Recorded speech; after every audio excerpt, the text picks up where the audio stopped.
All right. Hi, everyone. I apologize for the tardiness of getting this information to you. It's been a bad tech week. I'm trying to work some stuff out with IT, but we're going to try and get through what we can. So, I'm going to talk a little bit about observing cognitive functioning in the mental status exam.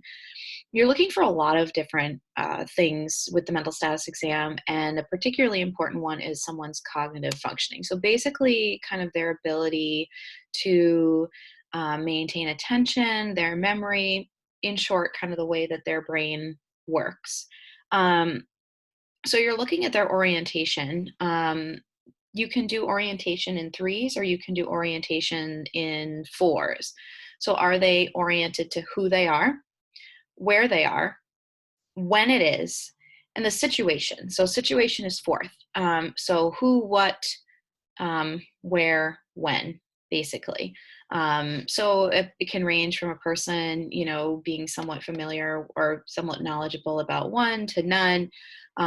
So if they are oriented to all three or all four, you would say oriented times three or oriented times four, or be specific, not oriented to person, and kind of use an explanation as to what they mean. For example, um, I asked someone one time that was in the hospital setting. I said, What year is it?" And they said, "Oh, I'm not sure." And I said, "Well, do you know who the president is?" And they said, "It's Bill Clinton." It was not Bill Clinton. It hadn't been Bill Clinton for a very long time. I was very young when Bill Clinton was president, so I knew that they weren't oriented to the date at all. It's not unusual in a situation like that, as some of you are probably aware of now, to not be oriented to um, like exactly what day it is. Like if someone asked me what day it was, I would have to look April 14th, 15th, 16th. Only know it's Thursday because I just don't know why it's Thursday. I had office hours. It's the only reason I know. So if a person's off like that and they're in kind of an inpatient setting where things are kind of looking the same day after day, it may not be that much good data to use, but it does tell you kind of how well they're oriented to what's going on around them. Another part of observing cognitive functioning is their attention and concentration. How well are they able to follow directives during the interview? Are they able to answer questions? Can they concentrate on one thing for an extended period of time? I had a client one time that I did a status exam on, actually an extensive evaluation, and he had been diagnosed with ADHD, and he was on a very, very mild dose of ADHD medication, and his attention to the situation was excellent. So he was in kind of a subtherapeutic dose of the medication. So I kind of hypothesized that um, he didn't have ADHD, but what I saw was he was able to focus. He completed tests that I gave him in an appropriate amount of time. He maintained attention to me and the conversation for extensive periods. Sometimes he'd look at people walking by, but he was able to refocus his attention. So you're looking for all of those things. You're not diagnosing, not at the bachelor's level, but it can give you some good information still about what's going on with them. Memory. Are they able to remember your name? Can they tell you stories about a long time ago? So that's long term memory. Can they tell you a story about yesterday? Can they tell you something about last week?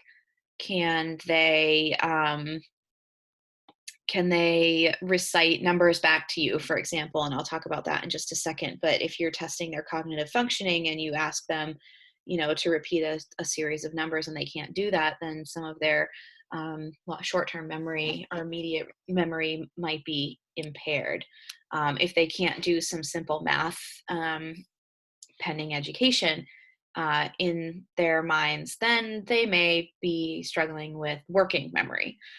So that kind of the ability to work with things that you're remembering. So 6 times 4 is 24. If they can't do that mental math and they have the education to be able to do it, that might indicate again that they're not able to kind of hold those numbers in their head, which could be a variety of different things. Again, you're not diagnosing, but if they have a history of head injury, that would be important to note.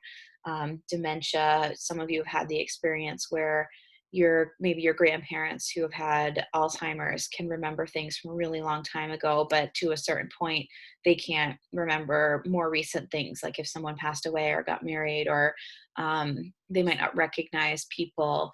So you see that memory can be pretty significantly impacted. You're also looking at their ability to abstract and generalize. So can they see similarities and differences that go beyond what they can see, hear, smell, touch? So for example, if you ask someone, what's the, how are apples and oranges the same? A concrete answer would be they're both round, because that's something that's tangible. A more abstract version of that would be they're both fruit. So fruit is a bit more abstract in that fruit can be bananas, fruit can be avocado, fruit can be things that don't share the similar shape. Just to give you an example, Ellie calls every car, regardless, a beep beep. So big cars, little cars, big trucks, they're all beep beeps. In her mind, they are all one in the same category because it is something tangible. Someone more sophisticated who can think abstractly would say, this is a car, this is a truck, they're all vehicles. So can they do that? Another is if they can't see past like proverbs, or like a bird in the hand is worth two in the bush. I don't know if anyone is familiar with that proverb. Or idioms like it's raining cats and dogs. Someone who's concrete thinking might go and look and see the cats and dogs that are raining down because they've never seen anything like that before. Someone who can think more abstractly goes, that it's not literally raining cats and dogs, but it is really raining heavily. So there's a meaning behind the literal translation of the words. You want to be careful here that you're not missing someone's language differences versus their ability to abstract. Another kind of fair way to estimate cognitive functioning and the very basics of intelligence is, do clients know information that's known by the general public? So who is the president? Who's the vice president? Who's the governor? Who was Martin Luther King Jr.? Who was, I don't know, there's things like that. But you have to be really careful about educational differences and cultural differences. The way history is taught, for example, in the United States, is very focused on white history. We don't learn a lot about major Black and African American or Hispanic cultural figures, whereas that might be more prominent in certain school districts or certain areas. My guess is that most of you don't know who Cesar Chavez is, for example, and he led the immigrant agricultural movement in California. I did not learn about Mr. Chavez until I lived in California. So it's very cultural, and it's really important to think about that. But having a general sense of the information that they know and their ability to learn can also speak a bit to their cognitive functioning, and you're looking for all of this. The last thing I want to touch on is the mini mental status exam.